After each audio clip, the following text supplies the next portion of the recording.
High, আমি শ্রেণিকা মিত্র। আমি বেশ কয়েক মাস ধরেই ভিডিও করছি ইউটিউবে। আমার ইউটিউবে দুটো চ্যানেল আছে, শ্রেণিকা 16 আর শ্রেণিকা 15। দুটোই আমারই চ্যানেল।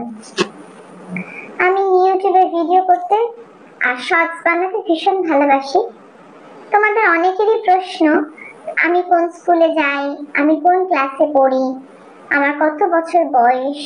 তো এত মেসেজ আর কমেন্টস আসে যে সবাইকে উত্তর দেওয়া সবসময় সম্ভব হয় না। তাই আমি সেই উত্তরগুলো তোমাদের এখনই বলছি। আমার বয়স 8 বছর। আমি কলকাতায় থাকি আর জিটি বিড়লা স্কুলে পড়ি। তোমরা আমার ভিডিও দেখবে, লাইক, কমেন্ট, শেয়ার করবে